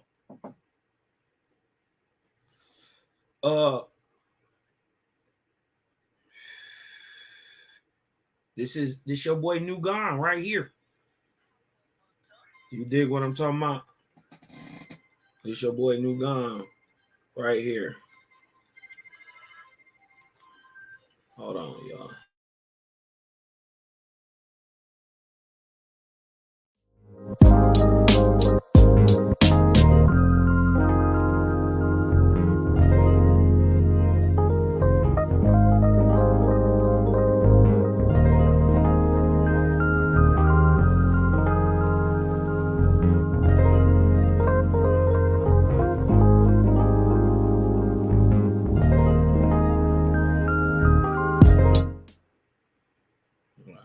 Right back at it, like we left something in Kosmon in. From between 1550 to 1295 BC. They say that's the first of the new kingdom, 18th dynasty. Right? Look what happened. By 19th dynasty, this bitch is off the map. We don't know what. Egypt fell off during the end of the Bronze Age, just like everybody else. But Egypt was able to bounce back. Some people would never came back. We also got to take into account during this time, right? Let's just say during this time, the time of Ramesses. You dig what I'm talking about? And I think it was Ramesses II, right? Circa 1300s BC. He has a dream where the Sphinx tells him to come find it. What?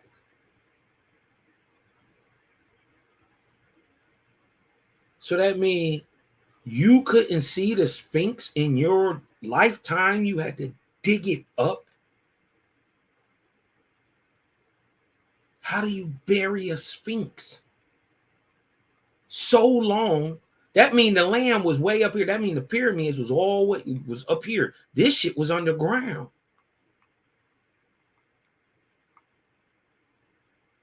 Is that why you see the connection between the two? Because it sits, if I'm not mistaken, due north or east of this. The sun comes up right here. So that would be east.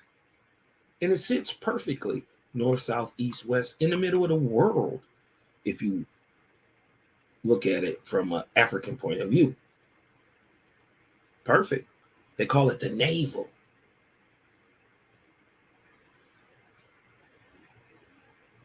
So he has a dream.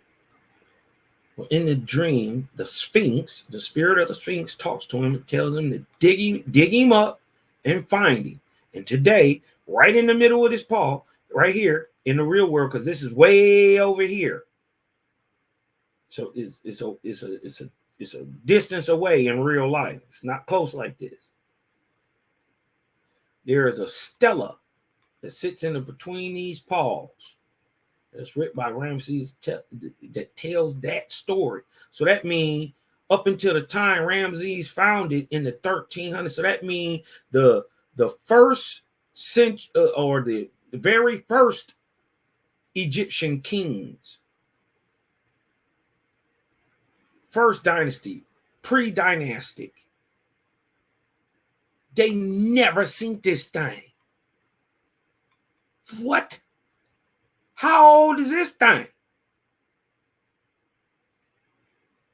If Ramesses found it, that means the niggas in the 3100 didn't see this. Because they don't write about the big Sphinx. They had little small sphinxes and all this shit. But this big motherfucker, the biggest one over there, was under the ground till 1300s BC. And nobody found it till Ramesses II. Nobody in the first, second, third, fourth, fifth, sixth, all the way up to Ramesses in the Middle Kingdom, circa 1300 BC, finds this fucking thing buried. How old is this thing? If the builders of the pyramids never seen it.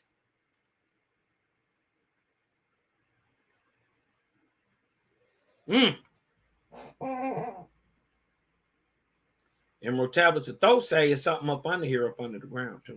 I'm just saying.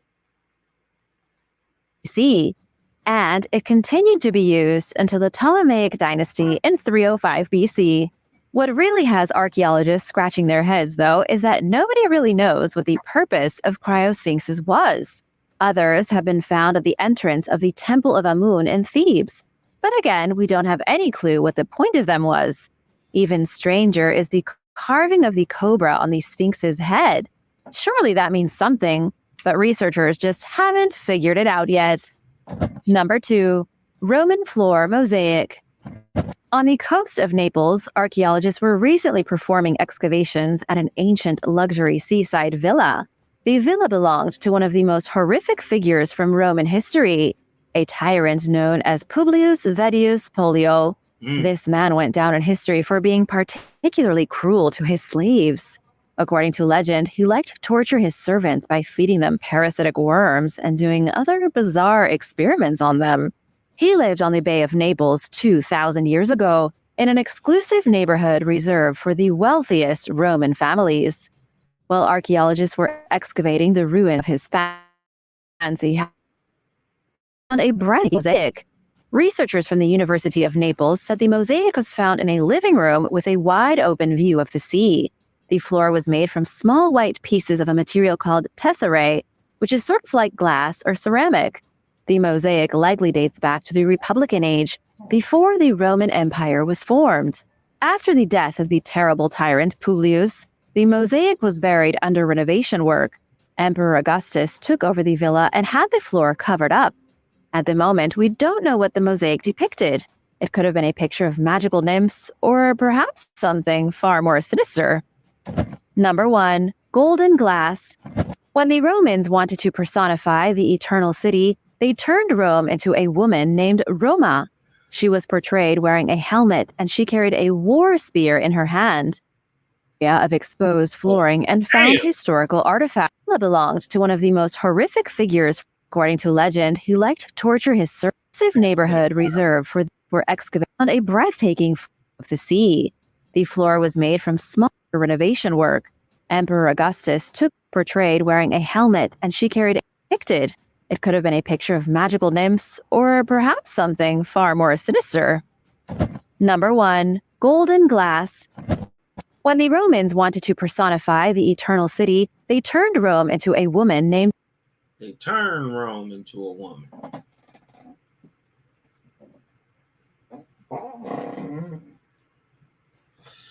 Because we know what Roma means. It means the same thing Rama means. It means same thing Nimrod means, power. Roma. She was portrayed wearing a helmet, and she carried a war spear in her hand. During recent work on a subway line in Rome. You know what? Later in time, you know who was running up in here with your boy Ball, Ashter, under the name Roma. Not Roma, but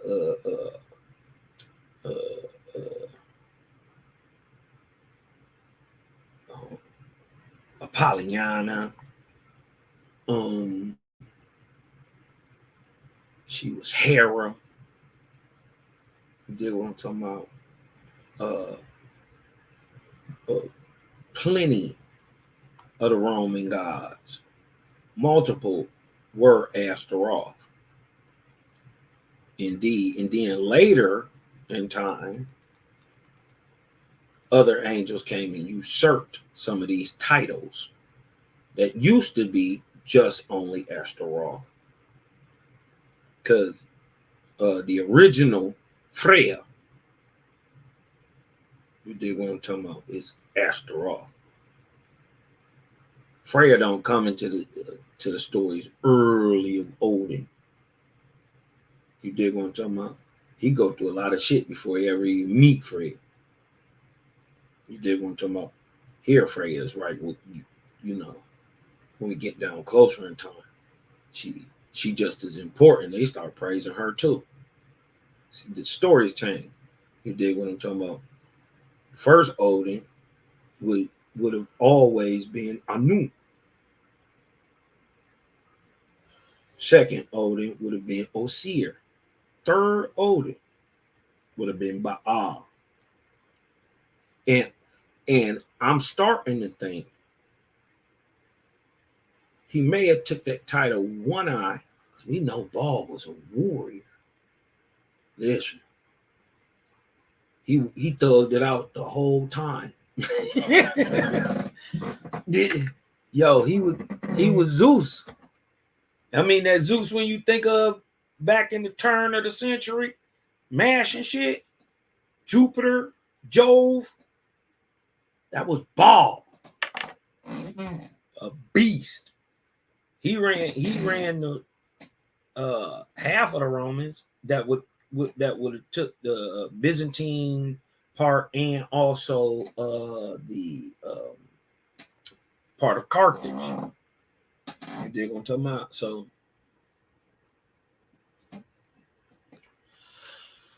well, they got the bagging.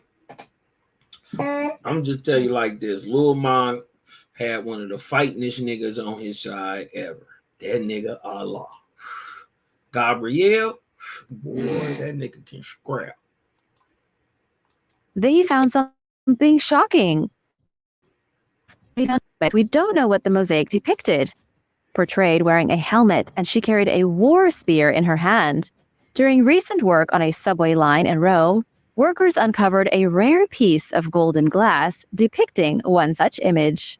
The glass is ancient, likely dating back around 1,600 years to the 4th century AD.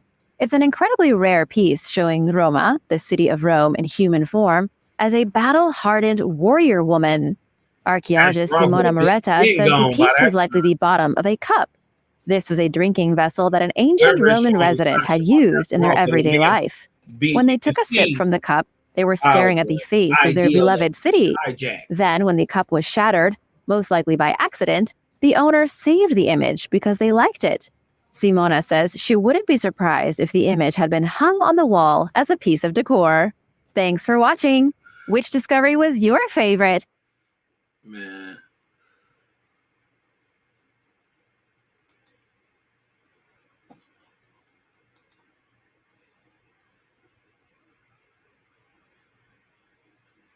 Listen, put the hold on. I'll put the link in. Put the link in the chat.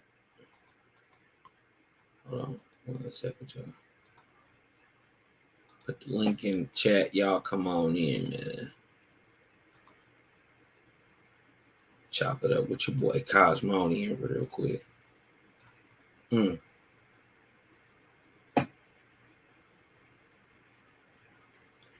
did what I'm talking about. Let me get this up over here. Yeah. So, good video. You know, I learned some stuff that I actually didn't know. You dig what I'm talking about? Yeah. What I seen the key finding though is, especially when we look into the religious aspects of things, everything got a twist on it. Everything got a twist on it. And if you're not aware of it, you dig what I'm talking about? Because one people may be calling themselves a thing, don't mean that they are it. Right? You got to look at what the people say they are producing. These people say they go into war. These people say they don't war. These people say eat meat. Don't worry about it. Strangle it, kill it, gut it. These people say niggas veggies. Simple. So you dig what I'm talking about? When people trying to play into a history of being a chosen one, you dig what I'm talking about? You got to be real careful. And then even be more careful. Are you just trying to be this special thing? Is it really about you in the end of the day?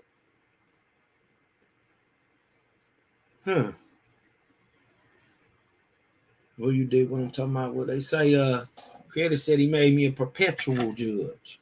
So judge all things, even myself, the world beside me.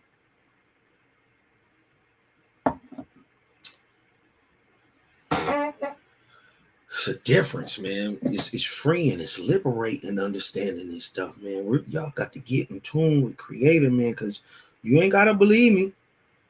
I know it sounds crazy, man, but one thing y'all know about me is that I ain't up here fronting. I don't ask y'all for shit. I don't do this for y'all. I do this for them babies who may be watching because they saying, dang, cuz making some sense. Because I know they get it, even if many of us don't.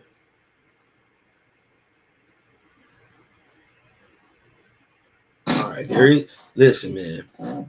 Y'all want to come on in there? Hit the link, man. Hit the link. Come chat it up with your boy Kosmon real quick before I get up out of here, man. If y'all don't want to hit the link, you dig what I'm talking about. We'll cut this thing short.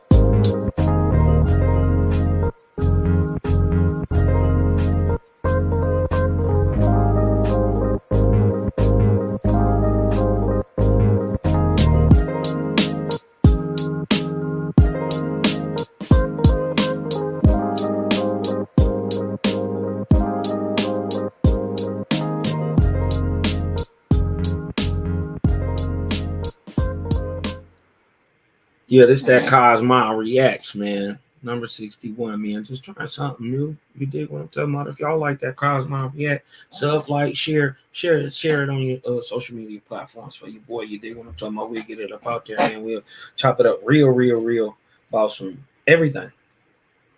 That's the dope part about being a faith is we always objective. Well, until you need to be subjective.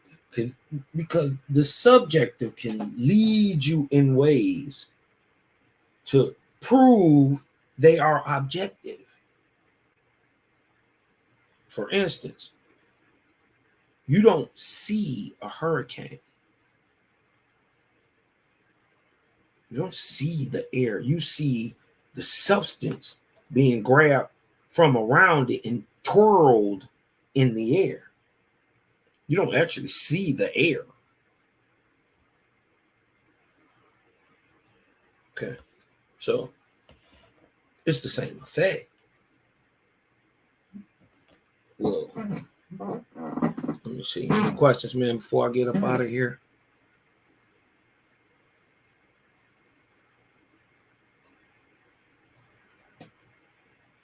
Any questions? Said the Dalai Lama like little boys. Listen, just fair use. Those are not the opinion of Jehovah Chronicles. You dig what I'm talking about? Please don't be trying to give you a strike for that shit. Because I said that. I didn't say it. He was on the screen. But I ain't gonna show it either. Strike it. Shout out Snoopy East in the house, man. That's what it do.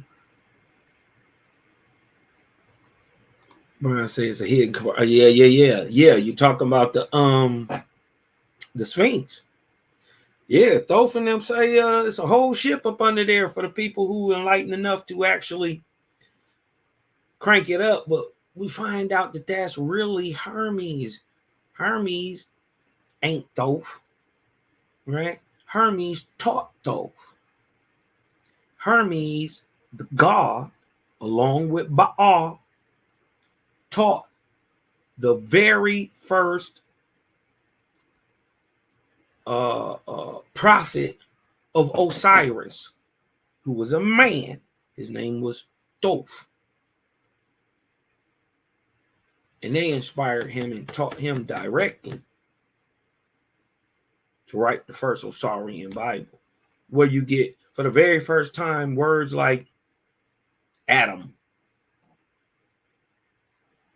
You dig what I'm talking about? Nobody called man Adam before Osiris. Nobody. They used the Persian version. Look at all those shit.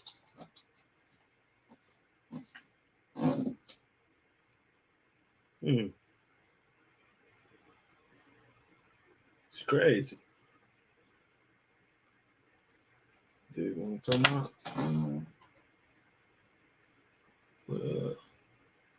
Yeah, they said they got a spaceship down there that you can tap into, and because there's somebody gonna come out from outer space, and you know what I mean. I'm gonna scare you. Wonder if that's gonna be your God, huh? He did say in the Bible that he was gonna have a name across his thigh and across his forehead that didn't nobody know.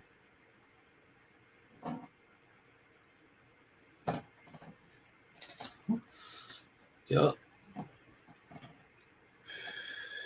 That God is who you commonly call Christ. I'm sad to say, ain't nobody coming, baby. You gonna have to say you. And at best, that is how you look and decipher at text like the immortalis and things like that. You would have to internalize it and then exegese it. You dig what I'm talking about? Break it down and make it personal. You know what I mean? Eisegesis, I guess. And spit it from a personal view, because then the idea works. The whole idea of how to get yourself cranked up to the highest level, get chakra, or whatever you want to call it, tapping in, whatever.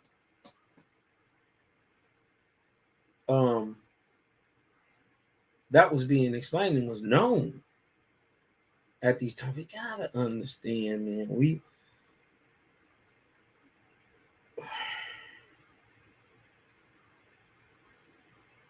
I'm gonna show some stuff in Owaspy, right?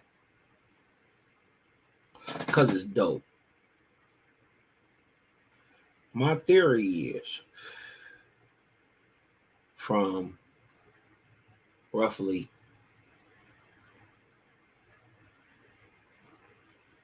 1050 AD, right? Or let's just say 1000 AD. 1050, 1000. I say 1050. 1050 AD to 1450 AD. Escra fell in America, burying shit. Remember when I think it was 1519, but was it Cortez? I think it was Cortez, or was it Pizarro? Well, anyway, when they met the Incan king said that they were only roughly 130 years from being in a time of great calamity. Well, if that's 1520-ish, let's just say, 130 years before that is 1390. What I'm saying is Escra is an 1800-year span of time. You dig what I'm talking about? From roughly 1150 to 750 BC in the eastern part of the planet, the world got bombed. That's it. Wiped out. And it's casual. It's not. It's just what the world does. You dig what I'm talking about? Sometimes it replenishes itself. And the crazy part is Owaspy let you know the shit was on purpose.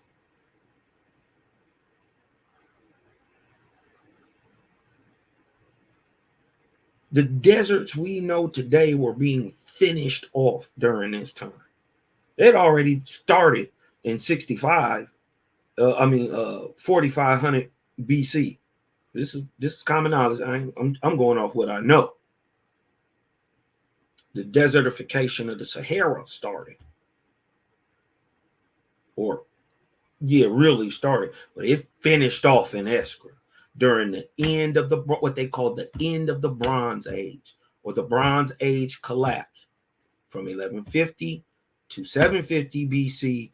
Shit just went missing. It is what it is. Deal with it. And every time you find it, it's always burnt up and buried.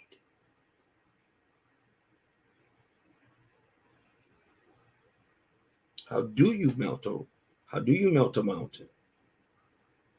How do you bury a pyramid? In the middle of the desert. We know it was still desert then.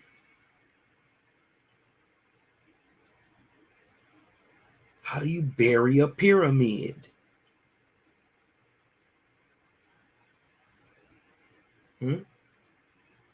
Same way you make a desert.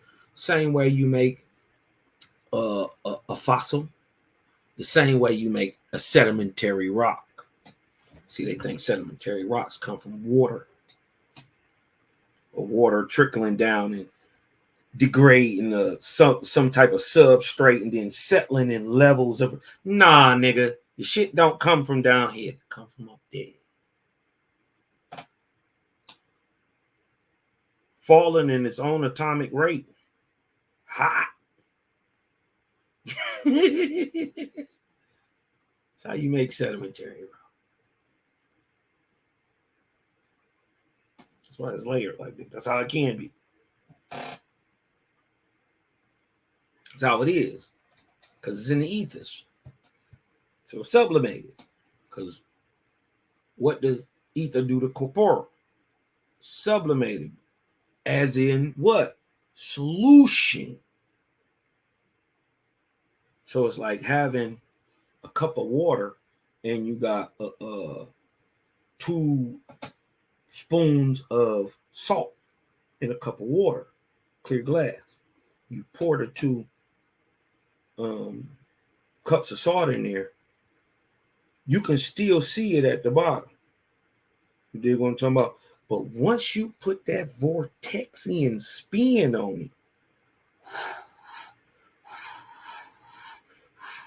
first of all, you've destroyed it. Right? You didn't annihilate it. You just changed, you sublimated the substance. Right? To where, and if you move it, the motion, the salt will disappear. Now, the 2 spoons of salt are still in that water, no less, no more. Right? It's just the form has been destroyed and rebuilt at the same time. That's crazy, right? Because at the same time, the physical substance is becoming translucent, changing its physical structure. You know what I mean? Becoming corporeal substance caught in solution. It's transparent. This is why you can see out into space. That shit so far away, you wouldn't be able to see even the sun. Even the sun would be a little red out if not for our atmospheric vortex. It works like a lens, concave and convex. So it brings shit that's way far close, looking out. But coming in, it takes things that from way and focuses them down. That movement, positive ions or subatomic particles, ions, which are constantly leaving the earth, which is called decay or whatever you want to call it. You dig? Science calls it decay. It's constantly leaving the earth in a gaseous state. Those subatomic particles are negative. And the part of the planet that's not facing the sun, right? The physical observation to prove that that ionic substance is dark and negative is that the planet away from the sun is dark, and that is a whole different side of the planet, and it's called night.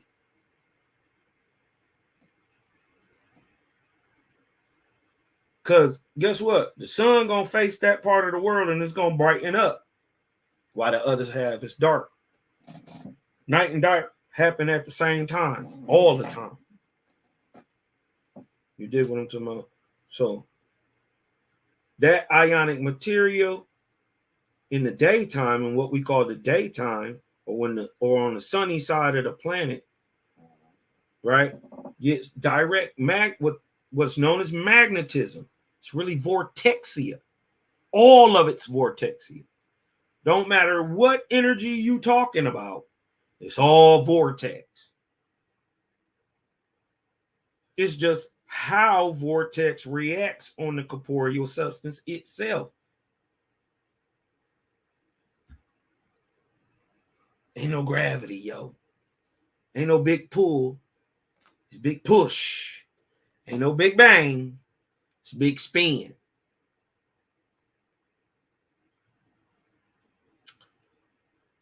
Yeah. Cosmogony, prophecy, changing the game, man. As always, I ain't gonna keep you too long, man. Ain't nobody gonna come in anyway. I ain't gonna keep y'all too long. This is new stuff, man. Kosmon reacts, man. Tell me how y'all like it. You dig what I'm talking about? We chop it up, bring it back, bring it back. And with that, man, you know, I want y'all to take it easy. Breathe in. Let the light in. Some Kosmon. I'm out.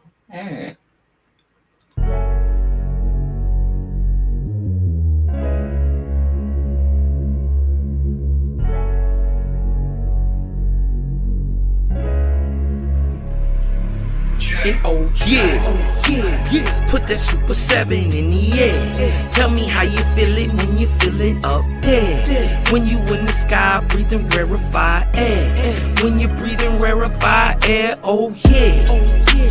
Put that Super 7 in the air. Tell me how you feeling when you feel it up there. When you in the sky breathing rarefied air. When you breathing rarefied air, oh Just that Japheth, that Chow Mein, that Papabul, that Tao Mein, since sun south in the arc of Wayne, my brain moving like Tao Sang. So as above, it's so below, that up and that down thing. This flow is atmospherian, I call that a ground game. See, water is knowledge, so if I'm teaching, you're learning. So how your God make a sun without vortexing current? See, the pattern is ponic, I'm reaching out for my people. Oh, watch me flow through your speakers, you feel the force of the ether. And when the force gets the equal, I'm taking off like an eagle. Police popped the pastor yesterday for pushing Puerto. My DNA is Moshe. Mix that thing with higher water. My spirit rate is OTN. It's just a higher order. Got more light than Kavita. Rap a lot just like Tila. Went from sinner to saint. Shout out my big homie Sela. Got more torque than a sports car. Got more work than a door stop. And the 4 million I make, I'm giving the Dr. Umar. Oh yeah. Put that Super 7 in the air. Tell me how you feeling when you feeling up there. When you in the sky breathing rarefied air. When you breathing rarefied air, oh yeah. Put that Super 7 in the air. Tell me how you feeling when you feel it up there. When you in the sky breathing rarefied air. When you breathing rarefied air, oh yeah. Super 7 in my rites and ceremonies. I'm married to Jehovah, holy matrimony. Confucius say, in the words of Caillou, before you hit the tomb, be a bridegroom. Only got one question for Miss Susan B. On how to last Ahu when it's now a Angui. Blame my inspiration, I'm just thinking thoughts. But in the way of God's, we gon' keep it short. Why Jesus wanna kill me, Matthew 10:34. Just a couple questions that I'm needing to know. Oh, watch me flow, it's so potent. Set the vortex in motion. Super 7, I'm floating across the Aegean Ocean. Oh, you a Muslim now, so I guess you making salat. Well, I'm a Israelite, I'ma make him at the Shabbat. Got Moses on the bumper, super slap off in my spaceship photosphere. So I stay lit, peace and light to the faith is so yeah. Put that Super 7 in the air. Tell me how you feeling when you feeling up there. When you in the sky breathing rarefied air. When you breathing rarefied air, oh yeah. Put that Super 7 in the air.